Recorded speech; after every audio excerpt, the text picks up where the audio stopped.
Então vamos lá. Hoje o Rodolfo vai falar para a gente. O nosso tema é examinemos a nós mesmos. Vamos lá. As atividades da casa, nós temos evangelização infantil todo domingo, a partir das 9 horas. Retomaremos os estudos a partir de agosto. Estamos num período de recesso agora, tá bom?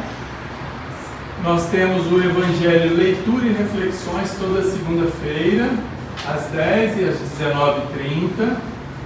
É feito aqui, são momentos de reflexão através de uma leitura do Evangelho. São todos convidados para participarem. O estudo sistematizado da doutrina espírita, que acontece todo sábado, a partir das 17 horas. Quem desejar estudar, retomaremos o estudo agora em agosto. Basta se inscrever nos estudos e comparecer no sábado. A nossa palestra pública seguida de passe, todas as quintas-feiras às 20 horas, ininterruptamente. O nosso bazar beneficente, que funciona na sala 216, de segunda a sexta. Esta semana, excepcionalmente, faremos um bazar especial lá no térreo do comércio, amanhã e sábado. Quem quiser vir trabalhar com a gente, ajudar a atender as pessoas, são todos muito bem-vindos. A gente vai descer com as araras, com sapatos e tal, para fazer uma grande promoção para as pessoas que estiverem passando ali amanhã e sábado, de 7 da manhã às 8 da noite. Então dá para a pessoa se encaixar em qualquer horário desse aí para trabalhar um pouquinho lá com a gente. E é um trabalho que é pessoal, né, gente? É uma entrega, é aquele momento também da gente dedicar um momento nosso para casa, né? Chocolate fraterno, que acontece na primeira quarta-feira do mês, das 20 às 22 horas. Começa aqui na sala, a gente leva o lanche lá na UPA de São Sebastião, distribuímos lá e retornamos aqui para fazermos uma prece de encerramento. Enquanto estamos lá distribuindo esse lanche, estamos também conversando com as pessoas, distribuindo uma mensagem. Quando a gente retorna aqui, talvez alguns espíritos nos acompanhem para serem também orientados, né? Então, é sempre também um trabalho espiritual quando a gente faz isso. Projeto Almofadas do Coração, que acontece nessa sala aqui, na primeira e terceira quarta-feira do mês. Qualquer pessoa também que desejar. O Tadeu já está mostrando para a gente ali, ó, a almofadinha do coração, que é confeccionada aqui pelas voluntárias e distribuídas na rede pública de saúde para mulheres mastectomizadas. Ajuda no pós-operatório. Então dá um conforto, coloca aqui debaixo do braço para ajudar, né? Porque mexe muito com glândulas e tudo, então é um conforto, dá uma segurança para as mulheres, né? Eu digo mulheres, mas é porque são a maioria, mas homens também fazem mastectomia. Nós temos a nossa biblioteca, quem quiser pegar algum título ali, temos várias obras, além do Pentateuco, várias obras complementares. Fiquem à vontade também para pegarem os livros ali. A leitura, alguém gostaria de fazer leitura? Vai fazer? Alguém mais falou? Examina-te. Nada faças por contenda ou por vanglória, mas por humildade. Paulo, Filipenses 2:3. O serviço de Jesus é infinito. Na sua órbita há lugar para todas as criaturas e para todas as ideias sadias em sua expressão substancial. Se na ordem divina cada árvore produz segundo a sua espécie, no trabalho cristão, cada discípulo contribuirá conforme sua posição evolutiva. A experiência humana não é uma estação de prazer. O homem permanece em função de aprendizado. E nesta tarefa é razoável que saiba valorizar a oportunidade de aprender, facilitando o mesmo ensejo aos semelhantes. O apóstolo Paulo compreendeu esta verdade, afirmando que nada deveríamos fazer por espírito de contenda e vanglória, mas sim por ato de humildade. Quando praticares alguma ação que ultrapasse o quadro das obrigações diárias, examina os móveis que a determinaram. Se resultou do desejo justo de supremacia, se obedeceu somente ao estudo necessário, cuida de teu coração para que o caminho te seja menos ingrato. Mas se atendeste ao dever, ainda que haja sido interpretado como rigorista e exigente, incompreensível e fiel, recebe as observações indébitas e passa adiante. Continua trabalhando no teu ministério, recordando que servir aos outros com humildade, sem contendas e glórias, Jesus foi tido por incumbente da glória, traidor da lei e inimigo do povo, recebendo com a cruz a coroa gloriosa. Mensagem do livro Caminho, Verdade e Vida, Manuel Francisco Cândido Xavier.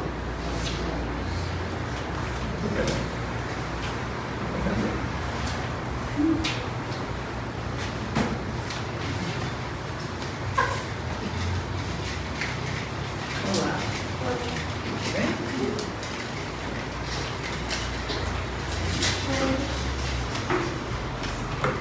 Querido Deus,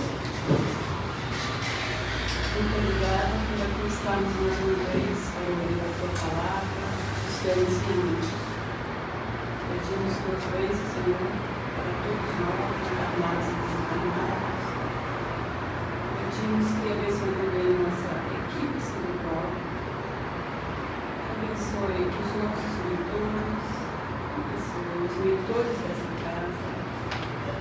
Abençoe também, Senhor, os nossos irmãos que não puderam estar aqui presentes. Obrigado, Senhor, pela oportunidade da vida, da encarnação. Abençoe o nosso palestrante e que ele seja incluído para trazer para nós as melhores reflexões, as melhores palavras.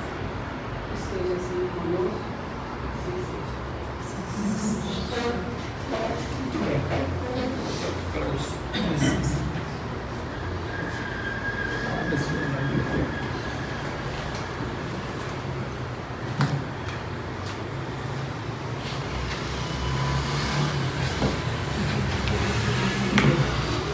Boa noite a todos. Vamos falar sobre esse tema, colocado aqui para nós, examinemos a nós mesmos. Este tema, ele encontra-se nesse livro, Opinião Espírita, no capítulo 1. E tem uma coisa interessante, não sei se vocês já escreveram um livro, mas um livro não é feito de qualquer forma. As pessoas param para pensar, suponho, né? Que as pessoas param para pensar naquilo que elas vão escrever. E dentre isso, começar um livro é muito importante. E Emmanuel começou com este título, Examinemos a nós mesmos. Se a gente então parar para pensar sobre isso não é aleatório. Ainda mais vindo de Emmanuel. Então, nesse sentido de não ser aleatório, a gente precisa entender por quê. Quando a gente pensa nas tradições, antes mesmo de haver um cristianismo, quando a gente pensa, por exemplo, nos filósofos gregos, nós já temos uma identificação de que uma vida não refletida é uma vida que não merece ser vivida. Os filósofos gregos falavam sobre isso. Daí, Delfos, nós temos então o conhece-te a ti mesmo. Jesus transferiu uma lógica do que é externo para o desejo do coração. Ou seja, aquilo que vale é o que está dentro do coração, é o que sai do coração. E, portanto, dentro da nossa intencionalidade, o nosso conteúdo interno.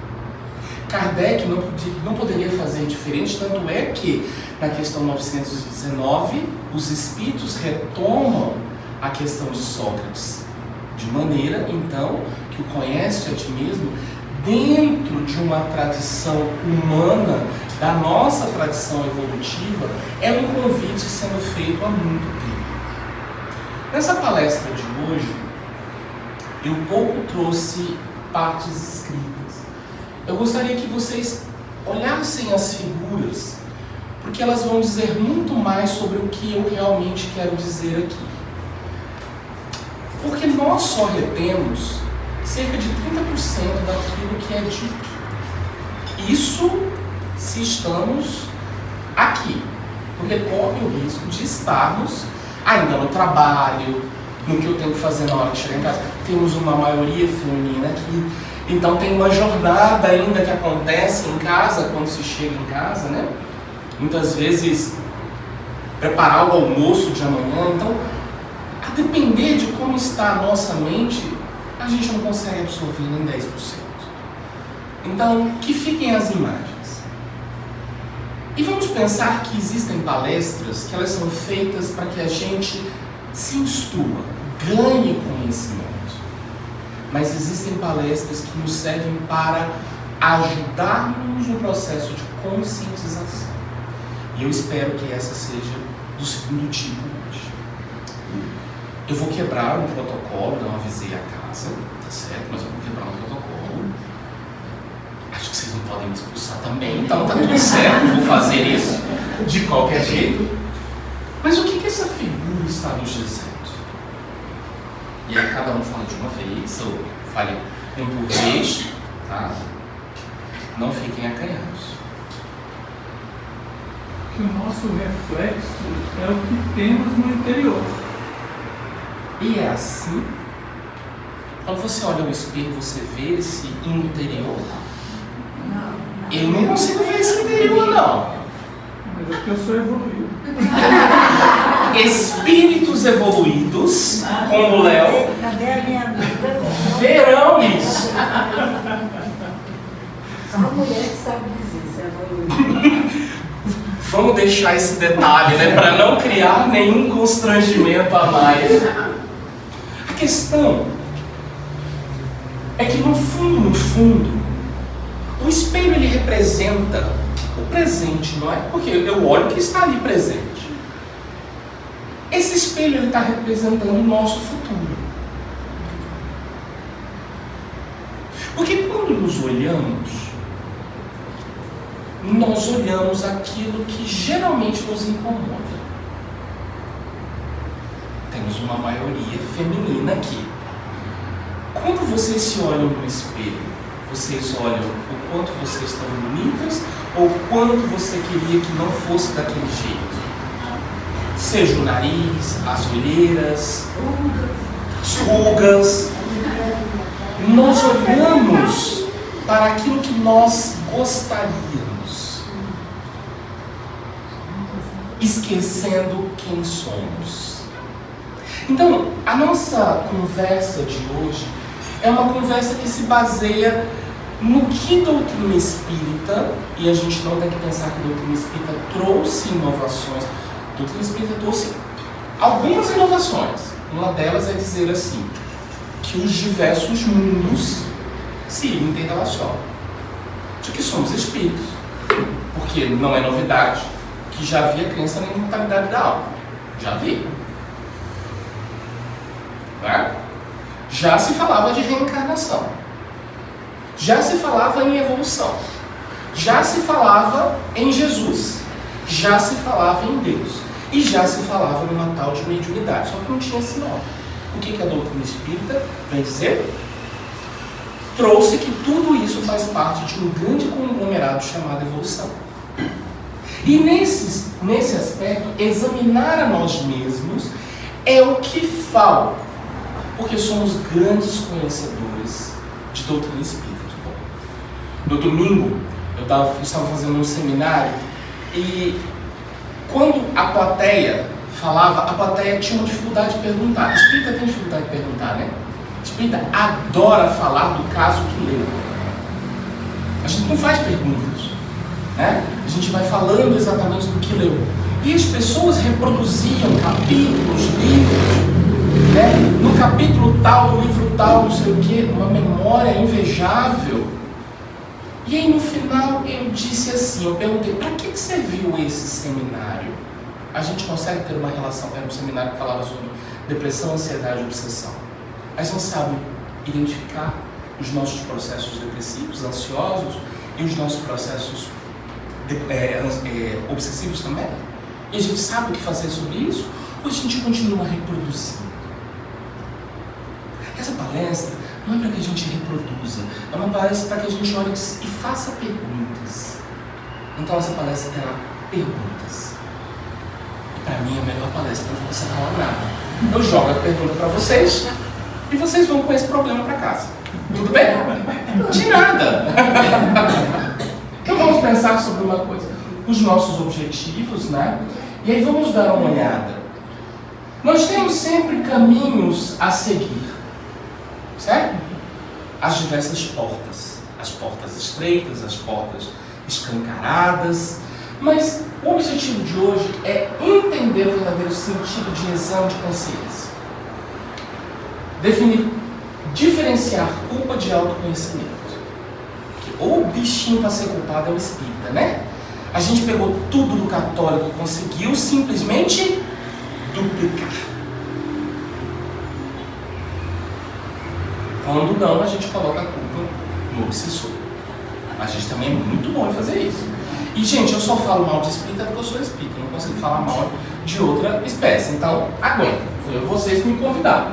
Eu estava quietinho. Conhecer a proposta espírita de reforma íntima, porque, olha só, a gente não conhece. É uma palavra que a gente repete, mas não conhece. E refletir sobre a nossa caminhada espiritual. Qual o caminho que temos seguido? O nosso dia a dia nos faz escolher esse caminho aqui. Das atribulações, das informações cada vez mais chegando a tempo e agora. Não é? E verifiquemos uma coisa. Olha só como a internet ela é curiosa. A gente diz assim, o idoso tem dificuldade com tecnologia. Sabe quanto representa os 60 a mais em termos de vícios no TikTok? 30%.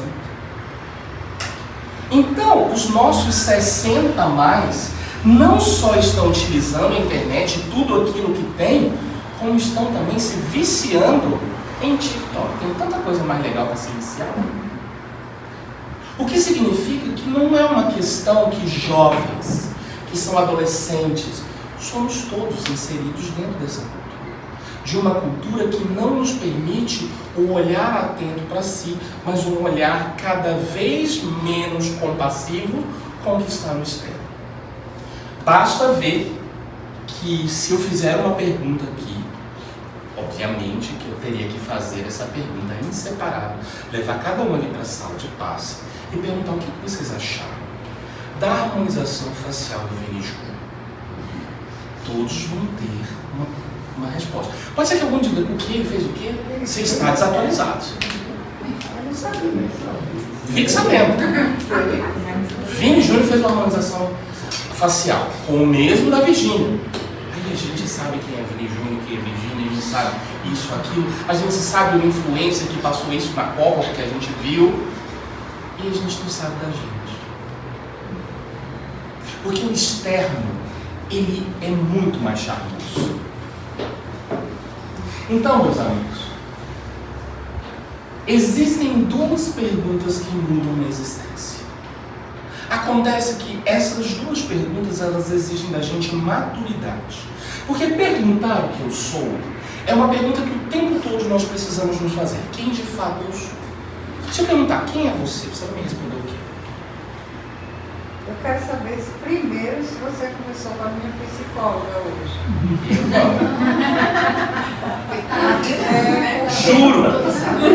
Olha, Deus me trouxe. Porque eu hoje comecei minha terapia dizendo para ela assim, é fácil falar de mim, isso é ser eu. Não conversei com a sua terapeuta. Você conversou. Mas, quando a gente se pergunta quem sou eu, a gente vai buscar as nossas referências.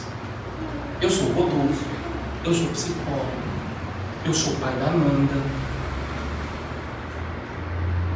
eu não torço para nenhum time de futebol, eu gosto de vôlei, embora não tenha estatura para jogar, mas a gente pode gostar de algo. A gente vai buscando referências que falam dos nossos gostos, que falam das nossas habilidades, mas que não falam da gente. Então, quando é difícil responder quem sou eu, nós temos que nos perguntar quem eu estou me tornando.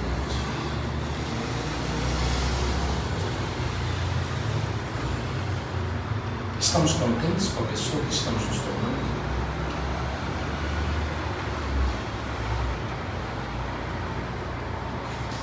Esta é uma pergunta que foi muito interessante o que você disse. Você disse assim: Deus me trouxe aqui. Deus não trouxe a filha, a nora. Porque a gente tem essa frase, fulano de tal podia tanto estar escutando essa palestra, né? Porque a gente identifica muito rapidamente o problema do outro. Mas o meu problema, muitas vezes eu não consigo identificar exatamente porque eu sou eu. Como você disse, é difícil ser eu. E só eu sei a dificuldade que é ser o Rodolfo. Você não pode saber. Isso significa dizer, meus irmãos, que dentro de nós existe uma instância que nós só iremos acessar se tivermos coragem e maturidade.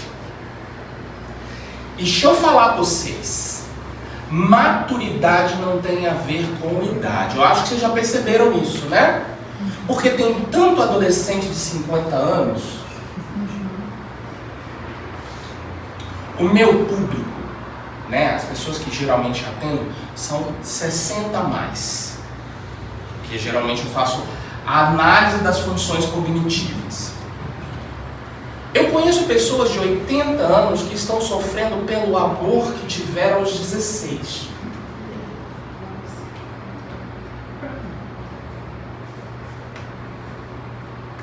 64 anos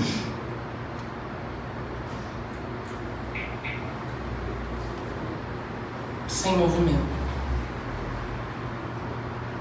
E vida é movimento. Vida não é parada. Vida não é praia. Vida não é mar calmo. Vida é onda. E aí devemos ter a habilidade de surfar. Ainda bem que eu estou falando metaforicamente, porque se a vida dependesse disso, eu acho que eu não estaria mais nela. Mas é sobre esse processo de interagir com a vida, falando as línguas que a vida fala. O pior sentimento que nós podemos ter é o vitimismo, porque ele lega ao outro a possibilidade de fazer alguma coisa. Mas o pior sentimento que nós podemos ter dentro de nós mesmos é o sentimento de que não nos resta mais nada. Que é a velha frase: eu tô velho demais para aprender. Ô criaturinha, morre pra você ver então. O que você vai aprender? Morre. Então, meus irmãos, quando ainda não conseguimos dizer quem sou eu, e ninguém aqui conseguirá, porque isso é o final de um processo, a gente se traduz no final do processo. A gente começa dizendo quem eu estou me tornando. E eu estou gostando de quem eu estou me tornando. Então, meus amigos, Paulo trouxe este convite em Coríntios 13:5. Examinai-vos. Vamos pensar, antes de qualquer coisa, neste cidadão que está aqui. Este é Paulo, não sei se vocês conhecem. Uma foto que eu tirei dele. Paulo, ele é uma criatura sui generis dentro do Evangelho. Porque não há na história do Evangelho dos discípulos aquele que mais conseguiu entender Jesus. O que Paulo fez na condição de Saulo? Vocês não leram Paulo e Estevão. Perseguiu cristãos. O que ele fez com Estevão? Matou. Ele era bonzinho. Mas o que ele fez? Se há uma pessoa que podia ter vivido da culpa, era Paulo. Porque quando conheceu Jesus e conheceu os seus erros, ele tinha nas costas um homicídio. Eu não vou fazer a pergunta, né? Porque pode ser que alguém tenha aqui e está tudo certo. Mas vamos pensar numa coisa. E se nós tivermos um homicídio nas costas, tendo hoje o conhecimento, como é que estaríamos? Teríamos uma dificuldade enorme de olharmos para o espelho. Paulo, ele não se entregou à culpa, ele se entregou ao seu processo de renovação. E ele, dentro do seu método, ele então decidiu fazer um trabalho em prol dos outros para que ele pudesse entrar no seu processo de crescimento. Esse é Paulo. Revesti-vos, pois, do homem novo, que foi criado segundo Deus. E ele se revestiu. A pessoa que mais poderia sentir culpa deu a volta por cima. E não é porque aceitou Jesus, é porque entendeu Jesus e seguiu Jesus.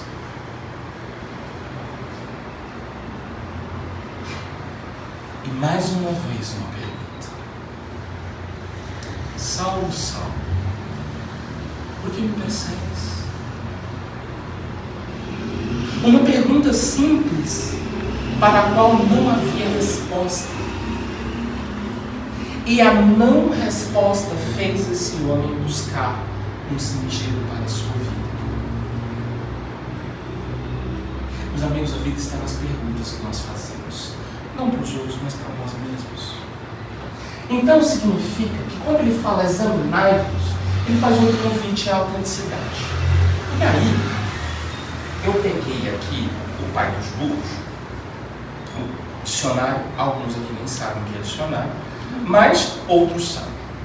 Dicionário, significado de autenticidade. Aquilo que é autêntico, verdadeiro, genuíno. Característica daquilo que não é falso, artificial ou imitado. Fidelidade à origem ou à própria identidade. E aí eu fiz a seguinte pergunta.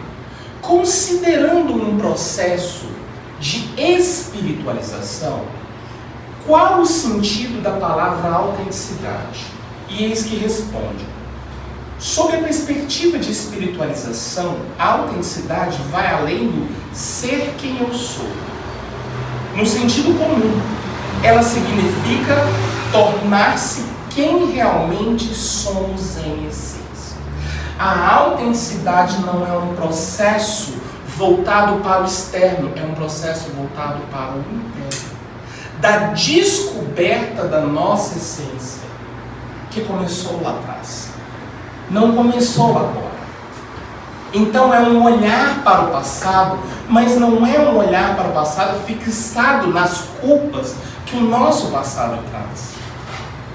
É ser capaz de entender que quando eu fiz isso, eu só tinha o conhecimento e a capacidade para fazer isso.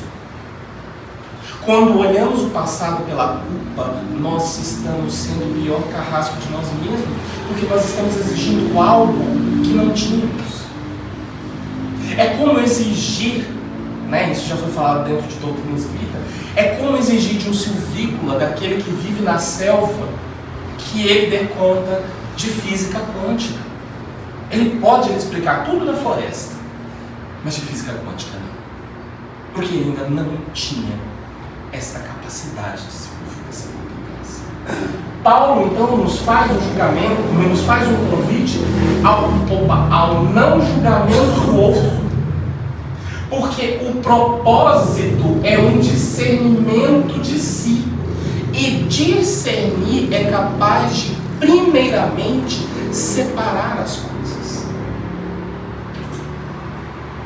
Com o olhar de separação. Eu não sei se alguém ainda faz isso aqui, mas lembram das pessoas que catavam feijão? Vocês lembram? Vocês têm essa imagem? É. Eu também tenho. Eu catei o feijão. Você catou feijão? Então tá bom, ainda tem gente catando feijão. A gente ainda acha. O pior é que acha, né? A gente evoluiu, só que nem tanto, né? A gente ainda acha Pedro. É esse processo da captação das nossas ações, sendo capazes de olhar para o contexto em que tal ação foi cometida. Meus irmãos, então, por que evitamos de olhar para dentro de nós? E essa imagem representa o verdadeiro motivo. Porque não somos bonitos. Porque somos imperfeitos. Porque temos mazelas. Porque não somos a pessoa que queremos ser ainda. Porque não somos os espíritos evoluídos, com exceção de Léo, porque não somos os espíritos evoluídos que as nossas vozes, que quando estamos fazendo palestra e prece, indicam que somos. Aquela voz bonita, impostada que nós espíritos temos, que a gente fala irmão. Deixa o irmão dar uma encostadinha no nosso carro, mas a gente não coloca essa irmandade para outro lugar.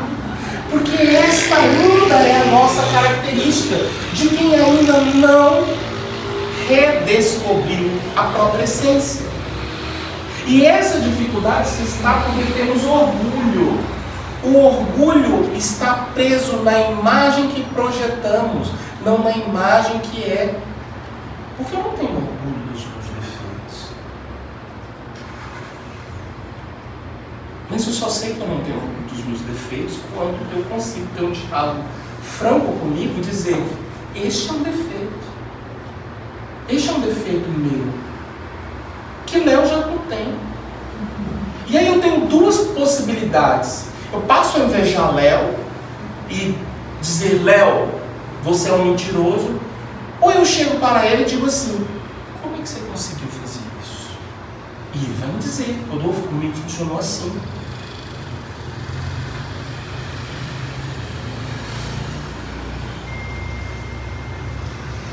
Por medo.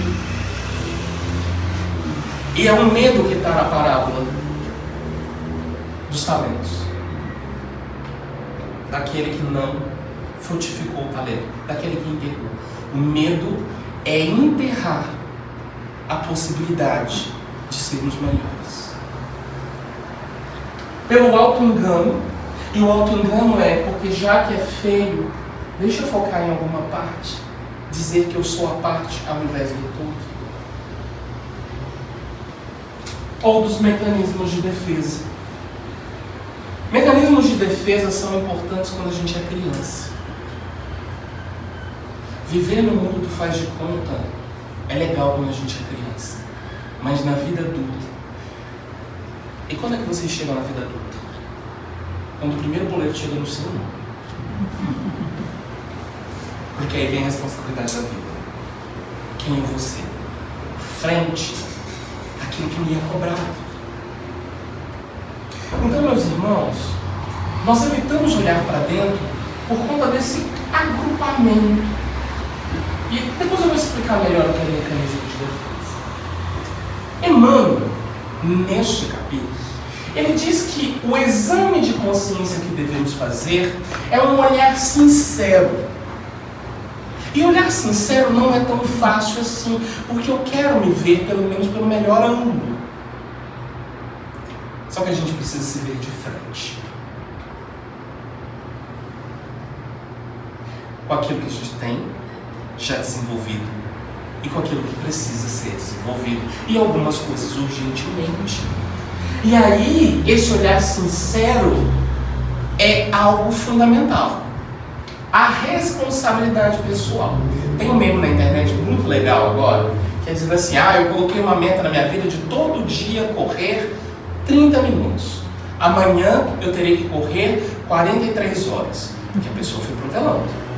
30 minutos hoje, 30 minutos amanhã, só que eu fui deixando passar. E é isso que a gente faz com a nossa vida. Nós somos infinitos. Mas deixa eu falar uma coisa para vocês. Bonitinhos. Deus os ama, só que Ele não vai ficar esperando vocês se tornarem perfeitos. Em alguns momentos Ele vai forçar isso. Estamos vivendo esse momento. Estamos sendo forçados. Porque já temos a capacidade. Senão, estaríamos ainda em outros momentos. Regenerar-se significa assumir as responsabilidades as quais já temos a capacidade para isso. Então, meus amigos, é ver com uma responsabilidade pessoal de que não há mentor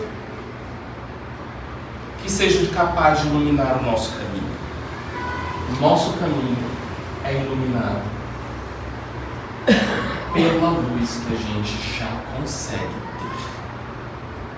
Se eu tenho aqui um candeeiro, sei lá o nome disso aqui, ou se eu tenho uma daquelas lanternas que iluminam a 4 km de distância, só depende de mim. Não há outra forma. O caminho sempre será escuro enquanto não concentrarmos nas nossas luzes. E para isso eu tenho que ter o compromisso da transformação diária e não da transformação da vida.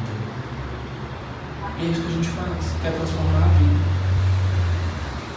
Queremos ser anjos antes de ser gente.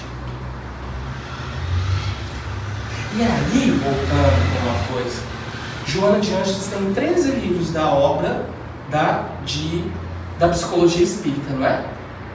13 obras. A primeira obra é quase que um livro de mensagens, chamado Jesus e a Atualidade. E a segunda obra chama-se O Homem Integral. O que tem na primeira parte do livro O Homem Integral? A definição do que é homem. Homem no sentido de humanidade, tá? Homem e mulher. E como que Joana de Ângeles define? O homem é um animal racional, bípede, bímano, capaz de linguagem e de vida em sociedade. Joana de Ângeles não começa falando do nosso espírito evoluído. Ela fala do animal que ainda somos, que temos no nosso DNA, da nossa biologia. Vocês querem ver como vocês são animais? Fiquem com fome. Fiquem com sede. As obras vão passando e quase no final ela define o espírito. Mas ela começa definindo quem somos. Ainda um espírito tendo necessidades biológicas, portanto, como qualquer outro animal da escala evolutiva. A gente é melhorzinho em alguns aspectos e olhe lá que alguns nem tanto. Ontem foi o Dia Mundial do Cérebro, né? E eu coloquei uma coisa na minha rede social. Use-o! Tem gente que parece que não usa. Use-o! É importante. É um órgão abençoado, o cérebro. Significa então, meus amigos, que quando a gente fala de transformação diária, é daquilo que eu dou conta hoje e não do que eu serei daqui a 30 anos.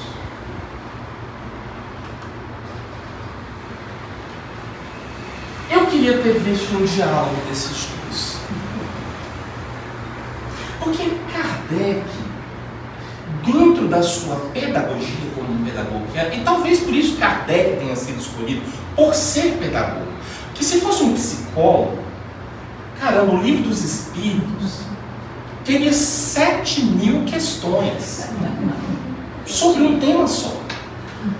Porque a gente ia olhar pelos diversos ângulos, pela alteridade, mas tinha que ser um pedagogo capaz de sistematizar as coisas para dizer o seguinte: olha, no final desta obra toda, em que eu falei sobre as relações com a divindade, eu falei sobre o que é espírito, eu falei sobre as leis morais, porque lá no Livro dos Espíritos tem a Gênese, o céu e o inferno, tem o Livro dos Médiuns e tem o Evangelho. Ali dentro do Livro dos Espíritos tem o protótipo desses 4 livros, que seriam então desmembrados. Por isso que o Livro dos Espíritos é dividido em 4 partes. A primeira parte é a Gênese. A segunda parte é o Livro dos Médiuns. A terceira parte é o Evangelho. A quarta parte, o céu e o inferno. Na quarta parte encontra-se isso aqui, a questão 919, a questão 919A, chamado das esperanças e consolações. E aí ele traz o nosso amigo aqui, Sócrates, para dizer que, passado todo esse livro, este livro nos serve para uma coisa: um princípio de renovação. Não adianta ler o livro se, diante de todas aquelas perguntas e respostas, ao final disso, eu não veja dentro de mim algo para ser renovado. Opa, eu tenho que mudar aqui. Então, é o fundamento do progresso moral quando a gente pensa no conhece-te a ti mesmo. E quando Santo Agostinho diz que o que eu fiz hoje já é passado, mas eu preciso ter a consciência do que eu fiz. Quando a gente já está um pouquinho mais evoluído, a gente pergunta também do que eu não fiz e que deveria. Mas vamos concentrar no que eu fiz hoje. Mas o que eu poderia ter feito melhor? O que eu já tenho dentro de mim que eu posso fazer melhor?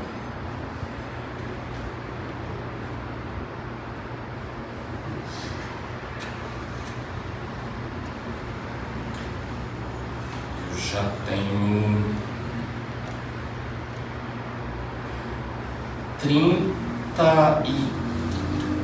33 anos de doutrina espírita.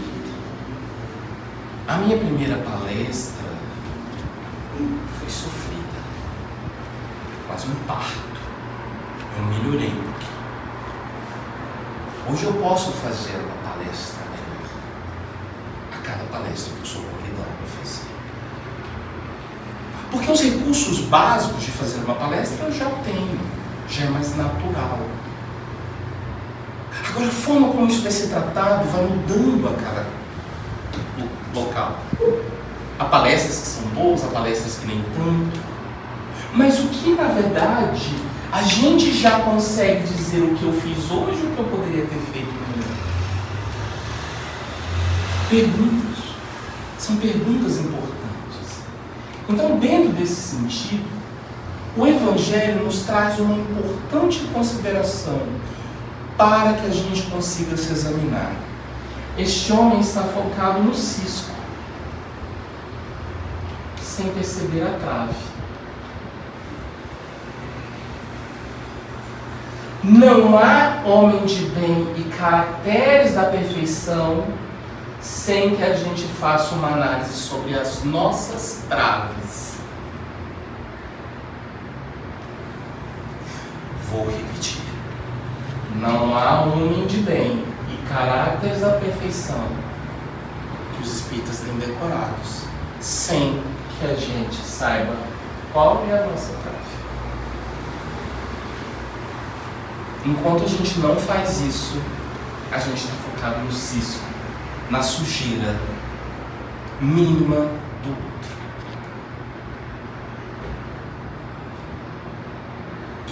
começar, né? Porque ainda nesse mês a gente estava olhando para o cisco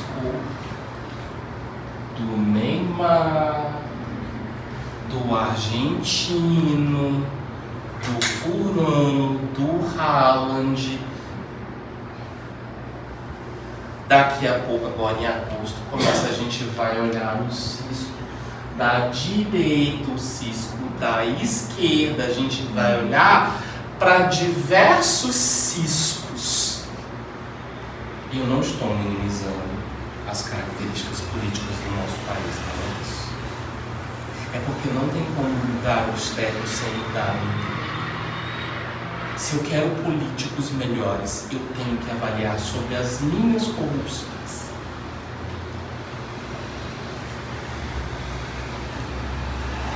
Porque eu não tenho capacidade de mudar o outro, eu mudo a mim. E inspiro quem está em volta.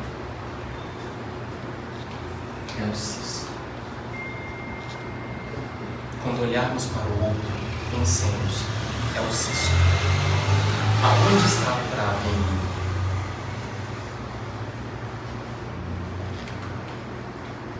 A dona Joana, ela vai definir, principalmente num livro chamado Autodescobrimento, uma busca interior, ela vai definir que autodescobrimento é uma composição do conhecer-se, porém, me conhecer apenas não me ajuda. Porque eu vou descobrir que eu tenho qualidades e defeitos. E eu vou focar em que mais? Obrigado. Porque o nosso cérebro, ele é programado para focar no não. Porque no não existe uma lição a ser aprendida que pode indicar me manter vivo.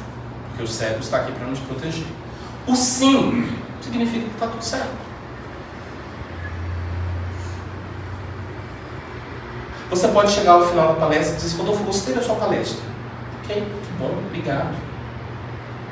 Eu vou me preparei, fiz as coisas certinho. Agora se você chega e aponta e diz assim, olha, agora este ponto aqui, eu acho que precisa de uma análise melhor. A depender do meu estado, eu vou dizer, quem é esta pessoa para dizer onde estou errado? E eu vejo uma coisa, uma vez eu fui dar uma aula e havia exatamente 100 pessoas na sala. E eu dei a minha aula na área de psicologia. E as 100 pessoas responderam à pesquisa de satisfação. 2 pessoas disseram que não gostaram quando eu abordei um tópico. Com quem que vocês acham que eu fui para minha casa? Com as 98 que falaram muito bom? Ou com as 2 pessoas? Qual o nome disso? Porque eu não sou um supra-sumo. Eu posso errar. Eu sou humano. Eu sou gente como a gente. Então, conhecer-se é uma parte. Agora é fundamental integrar, acolher o que tem de bom em mim e o que não tem. Porque o que ainda não é bom só tornar-se-á bom quando ele for aceito. Tudo aquilo que eu excluo da minha vida fica pendente no inconsciente. Até em mim. Fica pendente no inconsciente. E o inconsciente nos cobra através de um sintoma. E um sintoma muito comum que a gente tem é quando alguém vem nos falar uma coisa e começa a me ficar irritado. Não estava irritado, por que eu estou irritado? É isso que essa pessoa falou. Aí quando a gente faz uma análise, ela tocou num ponto de algo que está lá no nosso inconsciente, dizendo assim, ei, me olha, não finge que eu não estou aqui, não. E agora eu vou jogar uma maldição em vocês. vou dizer uma coisa agora para vocês, que vocês vão ficar bravos comigo. Eu nunca mais serei convidado para vir dar palestra aqui. Mas ainda assim eu vou assumir esse risco. Quando vocês, diante dos amigos, dos colegas, das pessoas em volta, começarem a achar que as pessoas estão falando para você, que o silêncio delas é uma forma de punir vocês, que aquilo que elas estão falando é para vocês, tem coisa que é mesmo. Mas quando vocês começarem a achar que tudo é para vocês, voltem lá no inconsciente e digam assim, vem cá, o que eu estou escondendo de mim mesmo? Porque essa mania de perseguição que a gente tem é que a gente está escondendo algo. É que nem criança, quando vai dormir mais cedo, alguma coisa tem. Pesquisa quando vocês estiverem paranoicos. Porque é só quando eu integro aquilo que tem dentro de mim que eu amadureço. E aí, a gente precisa verificar que a vida nos impõe uma falsa identidade, mas que é uma persona, que é uma máscara, que está em função do meu ego, não é o meu espírito. Eu sou um homem integral, que eu tenho que integrar aquilo que eu tenho, o médico e o monstro, porque é só isso que me traz equilíbrio e é o que vai favorecer a minha consciência de mim mesmo e não do outro. Nesse sentido, meus irmãos, as máscaras que usamos, que são necessárias por conta da nossa vida profissional, por sermos um dirigente, e aqui a gente não fala palavrão, mas quanto mais próximo eu sou de quem eu sou, mais autêntico serei e mais eu estarei me conhecendo, sendo feliz. Felicidade não é um estado posto pelo outro. Felicidade é um estado. Perceba, eu estou dizendo que a felicidade é um estado. A felicidade não é algo permanente, porque a felicidade não é deste mundo. Ela pode começar aqui, mas ela não é.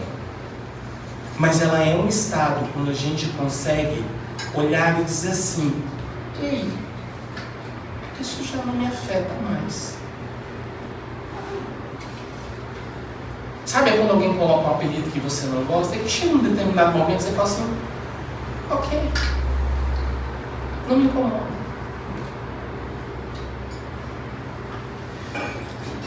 Quais as máscaras que a gente usa? Mas voltamos. Quem permanece quando todas caem? Quem fica?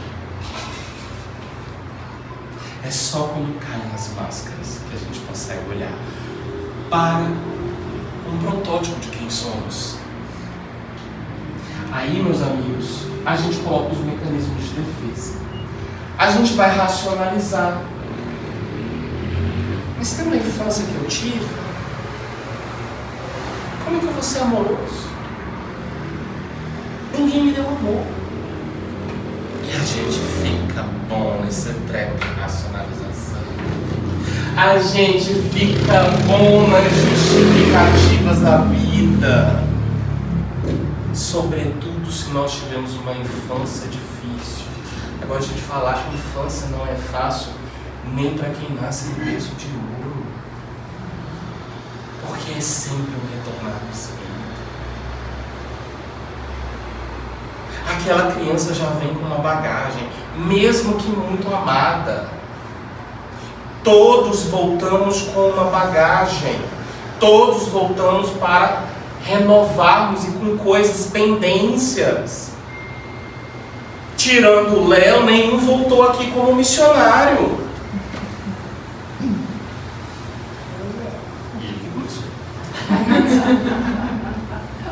A gente projeta no outro, principalmente nos filhos. Deixa as crianças escolherem o caminho delas, elas sabem mais delas do que a gente. As crianças sabem mais delas do que a gente, não significa que a gente não tem que orientá-las. é a função. Mas elas também são espíritos, elas fizeram lá o planejamento reencarnatório, está muito mais fresquinho na cabeça dela do que no da gente.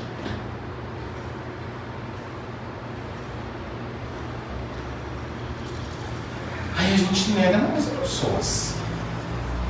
Aí a gente faz o desplante de dizer, não, eu não sou tão assim. Meus amigos, não tem problema, não tem meio termo. É como se diz, não tem corrupçãozinha.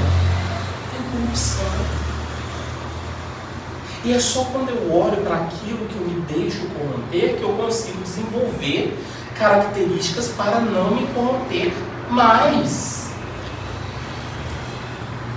Então, meus amigos, a reforma íntima, ela não é uma repressão, não é esconder as emoções, não é fazer que nem esse bando de espíritas que somos nós, que diz que não sente raiva. Se raiva é uma emoção, a gente sente raiva. Oi? Realmente quem fala que não sente raiva é quem tem mais raiva. Não é? Porque está escondendo de si mesmo uma emoção. E, gente, emoção é biológico. A gente não pode elogiar para a pessoa não ficar envaidecida. Crie uma criança sem elogio. Vê que tipo de adulto ele vai ser. A gente precisa elogiar quando de fato for um elogio. A criança mostra aquela obra-prima que você não sabe definir, onde começa a cabeça e termina o braço. E ela diz, papai, é o desenho mais lindo que você já viu, né? E você fala, filha, que lindo.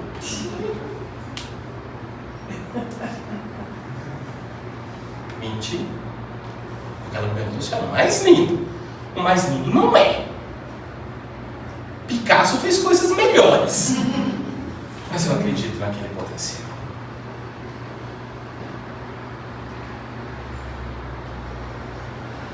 Filho, o que você sentiu quando você pintou esse desenho?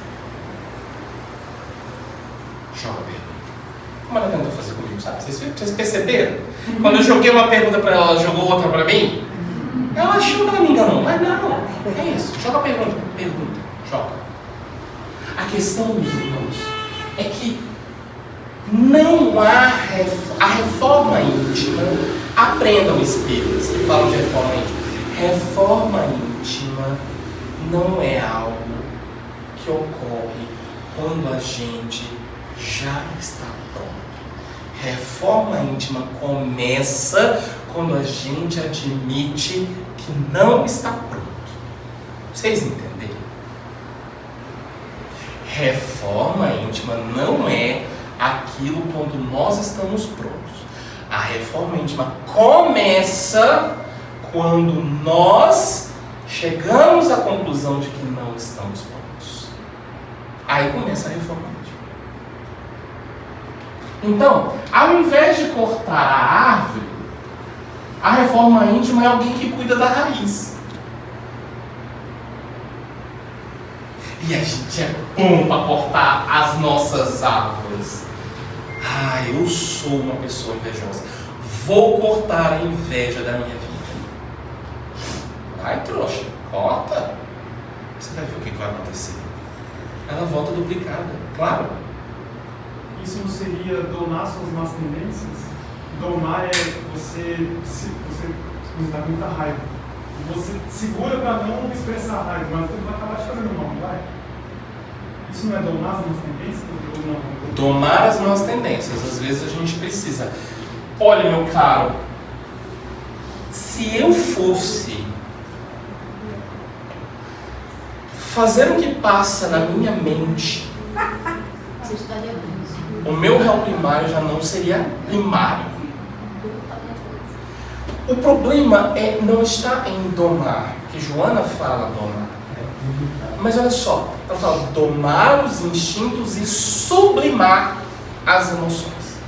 Domar significa que eu não posso exercer aquilo, eu não posso bater em alguém porque eu estou com raiva. Mas eu preciso dar um destino, eu tenho um compromisso de dar um destino àquela raiva. Só porque a gente coloca o destino, em caso de pessoas casadas. Você está com raiva? Não, ela, né, já que você é um espírito perfeito. Ela, quando está com raiva, desconta em você, mas a raiva é do outro. Estou com raiva de você. Eu posso, sim, chegar e dizer assim, não vai adiantar falar com ele agora. Ambos estamos com raiva. Mas eu posso chegar para você e dizer assim, vamos conversar. Eu não gostei quando você fez isso. E vamos falar daquilo que me machucou e não o que o outro tem que fazer. Eu vou chegar e vou dizer, eu me senti assim quando você fez isso. Porque quando eu digo, você fez isso comigo, primeiro, então ele é responsável. Então compete a ele mudar. Mas eu coloco ele numa posição de defesa. Léo, você me magoou quando você falou isso. Eu falei do que eu senti. E o Léo pode pensar, Rodolfo, não foi a minha intenção. E eu posso perguntar, qual foi a sua intenção, Léo? E ele pode me dizer. E eu parar para pensar, cara, mas eu não entendi assim, eu entendi dessa outra forma. E ele diz, Rodolfo, olha, foi no meu coração, não foi isso. Aí eu vou ter um elemento para dizer, mas por que eu interpretei isso?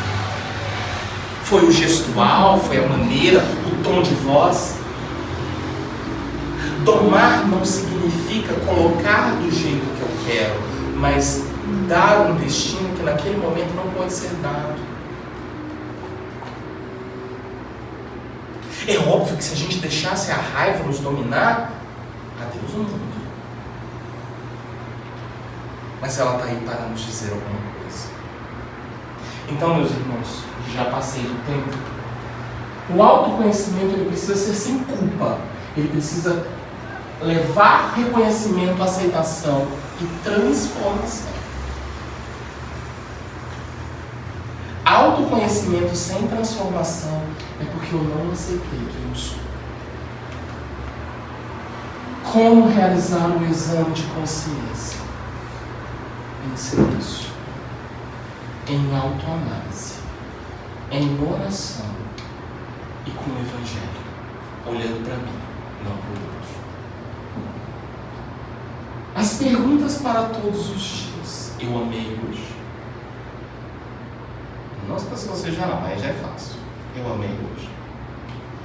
Eu perdoei hoje. Eu servi hoje. Eu aprendi alguma coisa hoje. Então, meus irmãos, como é que a gente deve fazer um exame de consciência diante dos conflitos?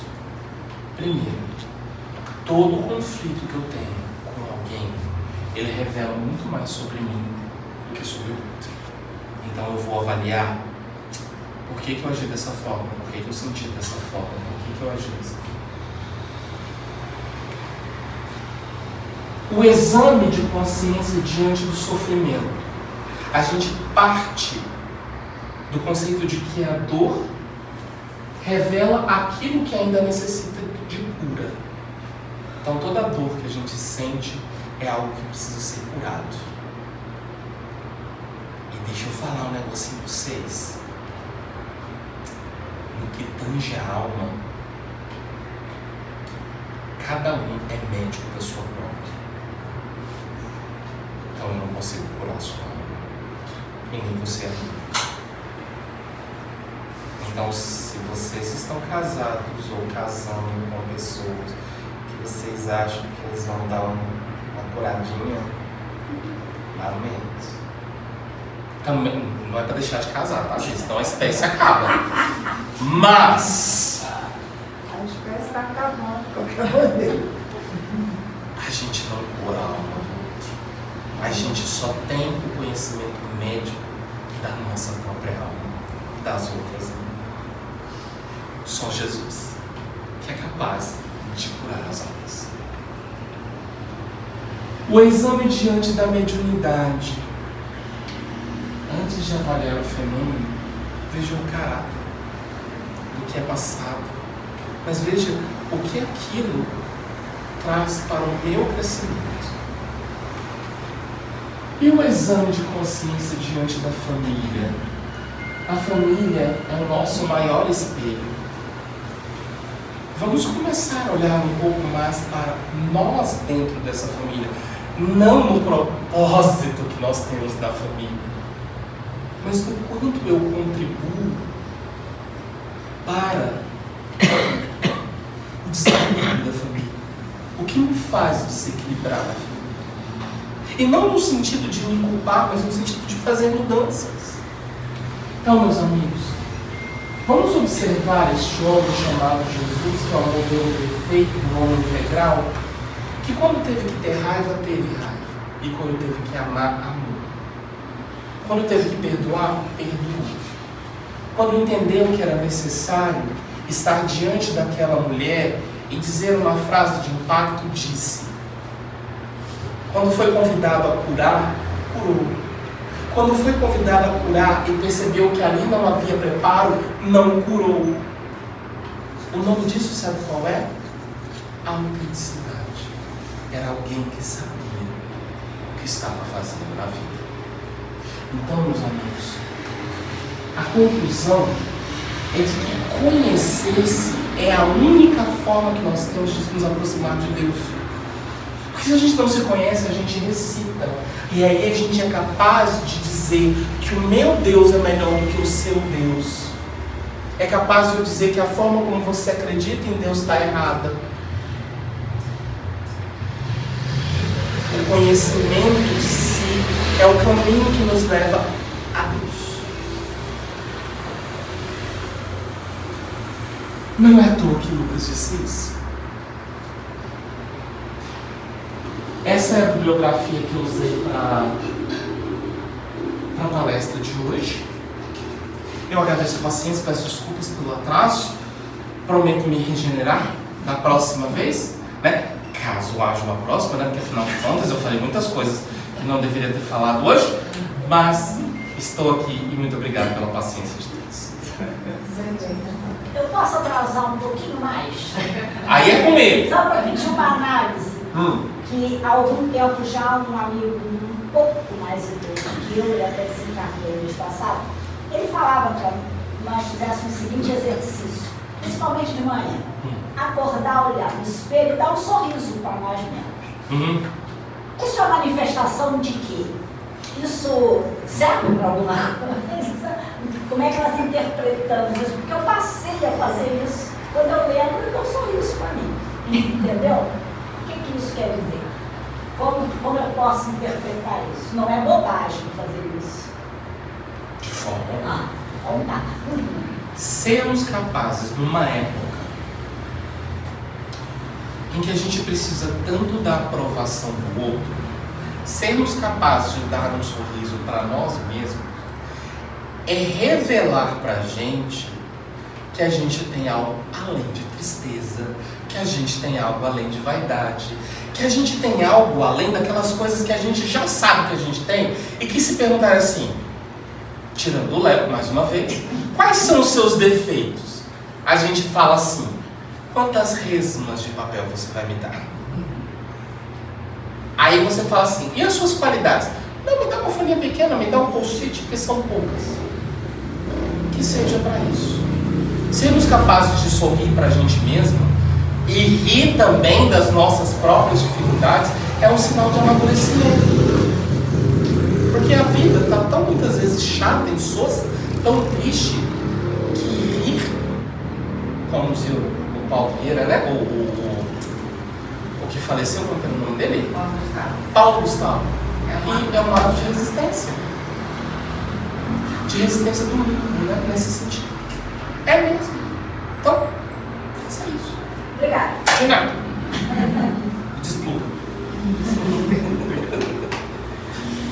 Pronto, tá desplugado? Claro. Obrigado. Nós é que agradecemos. Não vou nem dizer que nós temos muito a refletir, né, gente? Hoje foi só pergunta. Só pergunta, né? A palestra mais fácil da minha vida. Como diz meu filho, é só lapada. Mas tá certo, é porque a gente precisa. Né? mas a gente tem que se aceitar. Conhecer, aceitar, para poder transformar. Então, queridos, depois assim de termos aqui, né, passado aqui por esta maratona, né, depois a gente vai ter que pegar esses slides e levar para casa, cada um de nós, né, gente? A gente vai revendo cada slide desse e pensando a respeito, né? Vocês têm um grupo que vocês disponibilizam? Tá salvo ali, não tá? Pronto. Ele é responsável. Pode? Então pronto. Depois a gente vai disponibilizar então no grupo de trabalhadores e frequentadores da casa. Quem quiser baixa lá e vai olhando slide por slide. Eu tenho certeza, semana que vem estarão todos perfeitos aqui, né? A sua imagem se melhora. Tá vendo? Então vocês têm... Nada como se aceitar, né? Eu estou muito bem. Então, queridos, neste clima assim tão bom, né? Que nos colocamos neste momento, vamos fazer uma pequena prece e na sequência a gente vai passar para o passe. Quem desejar tomar o passe, vamos ficar em silêncio aqui. Eu vou apagar as luzes para ajudar a nossa concentração aqui e que mantenhamos essa nossa vibração aqui enquanto formos chamados, tá ok? Quem desejar se retirar também, não há problema nenhum. Pode se retirar após a prece. E assim, Pai amado, agradecidos por estes momentos em que estivemos aqui e que dessa forma tão fraterna, tão próxima, conversamos de assuntos tão importantes para a nossa caminhada, tão importantes para a nossa evolução, tão importantes para a nossa intimidade. Obrigado, Pai, por estes momentos. Obrigado por podermos olhar para o lado e vermos que não estamos sós. Por sentirmos junto de nós a espiritualidade amiga, os nossos mentores, todos tão queridos que estão aqui nos intuindo, nos auxiliando nesta caminhada. Obrigado pela presença do nosso amigo que com tanto carinho nos veio trazer a palavra. Obrigado, Pai, por termos tido a vontade de estar aqui e que nada pôde nos dissuadir, do contrário. Obrigado por esta casa, obrigado pela nossa saúde e que a paz, a harmonia possam estar presentes em nossas vidas. E assim, Pai amado, agradecidos por tudo, pedimos Sua permissão para encerrarmos esta parte dos trabalhos da noite de hoje, dando graças a Deus.